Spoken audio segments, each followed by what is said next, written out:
In this video, I'm going to show you how to replace your rear brake calipers on this Jeep Liberty. They're located right behind your rear wheel, so let's get the wheel off and install these TRQ calipers. Let's remove this wheel, 19mm socket for all 5 of your lug nuts, remove them, and then take the wheel off. A little tip, on these vehicles it is common for these lug nuts to swell so your socket won't quite fit on.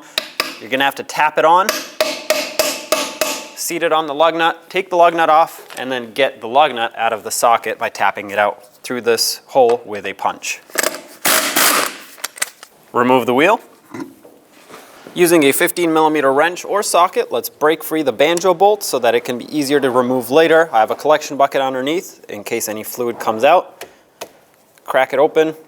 This is free now. I'm just going to snug it so fluid does not leak, but it is broken free, so once the caliper is off, it'll be a whole lot easier to remove this with it broken free like this. With an 18mm socket, let's break free the caliper bolts that hold the caliper onto the rear axle. Be careful of your ABS wire as you swing your ratchet down.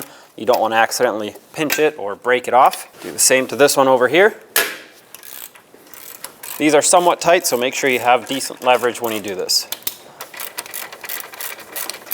Now you can remove them all the way. With the first bolt removed, take out the second one. There we go. Now you should be able to pull the caliper away. I have a bungee cord here that I'm going to hang the caliper with. That way it doesn't pull on the brake hose. You don't want to stretch that, it will damage it.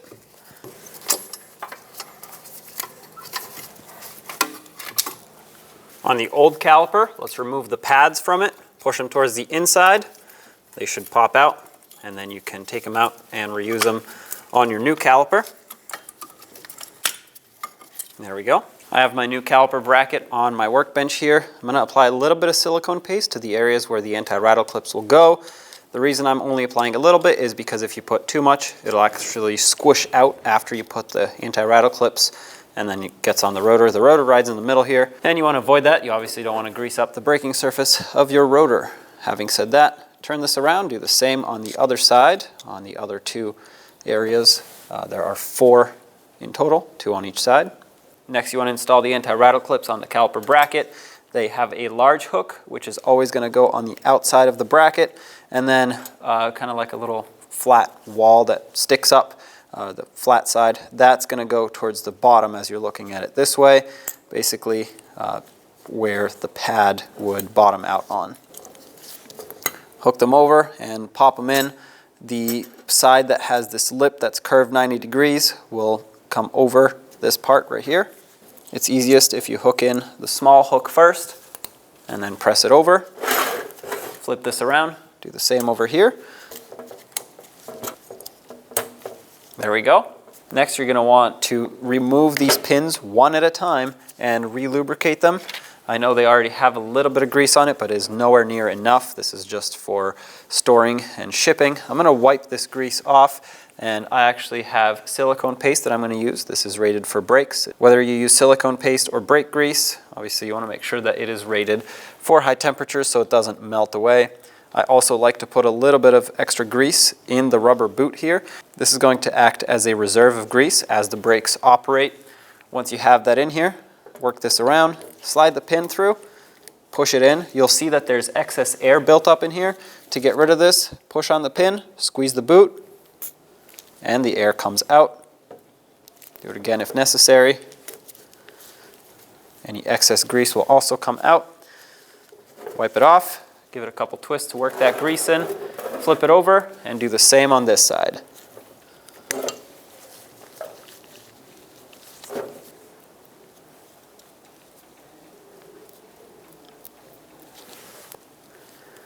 A little bit of excess grease. Slide the pin in, push it, squeeze the boot.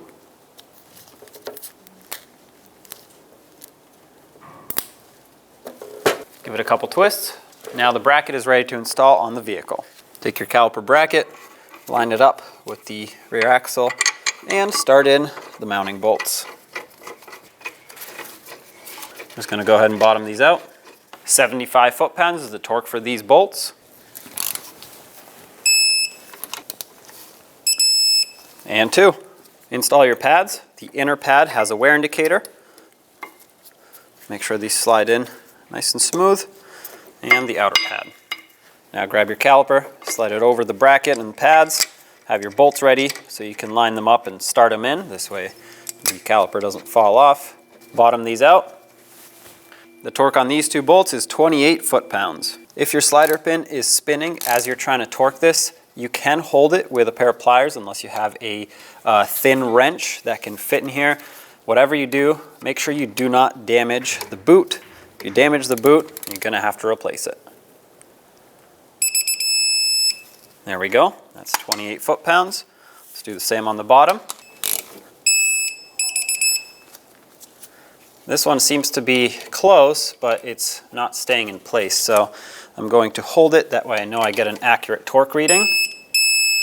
There we go. Before I even swap my hose over, I like to have the bleeder screw disconnected. That way as soon as the hose goes on, the gravity bleed can start.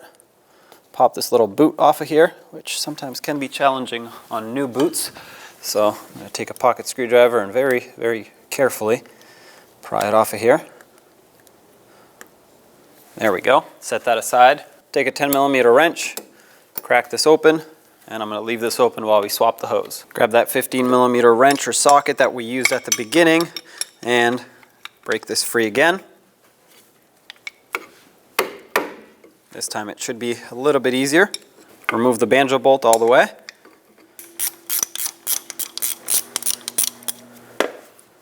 Have a collection bucket catching all of this fluid that's coming out. This is all brake fluid.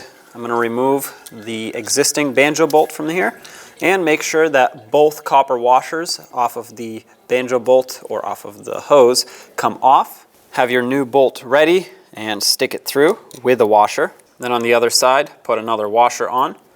Basically sandwich the hose in between the two. Line it up to the caliper. Start threading the banjo bolt on. We'll snug it up and then torque it, of course, so we can crush the 2 copper washers and create a nice tight seal. The torque for this bolt is 23 foot-pounds, and this is now an 11mm bolt. That's it right there. Crush washers are crushed, and that is torqued. And it looks like we already have fluid coming out of the bleeder screw, so there we go, that was efficient. At this point, we're going to close this off, and then we can perform a full manual brake bleed. There we go. To begin your manual brake bleed, make sure that your brake master cylinder is topped off with clean fluid. Then you're going to want to have a second person in the car pumping up the brake pedal as you open and close the bleeder screw. So after a few pumps, have them hold pressure on the brake pedal and open up the bleeder screw. At this point, air and fluid will come out. Once the pedal has reached the floor, close off the bleeder screw and have them pump up the brakes again. After 2 to 3 pumps, have them hold pressure on the brake pedal once again and open up the bleeder screw. Repeat this procedure until no more air comes out of the caliper and you have only clean fluid. Once you get to that point, close off the bleeder screw and top off the master cylinder with clean fluid to make sure it's full. Clean everything off.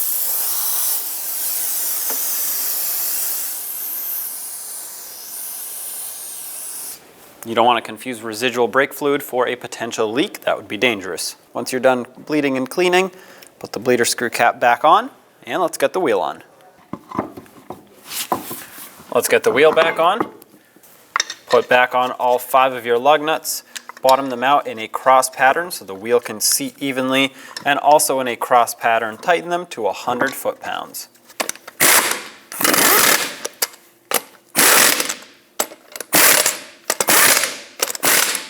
Once again, 100 foot-pounds in a cross pattern.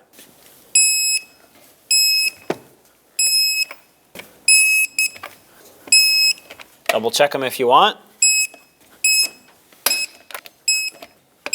There you have it, job is done.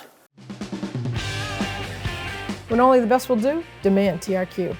The only company that lets you view before you do. TRQ is committed to offering the highest quality aftermarket auto parts that are engineered for peace of mind. Thanks for using and viewing with TRQ.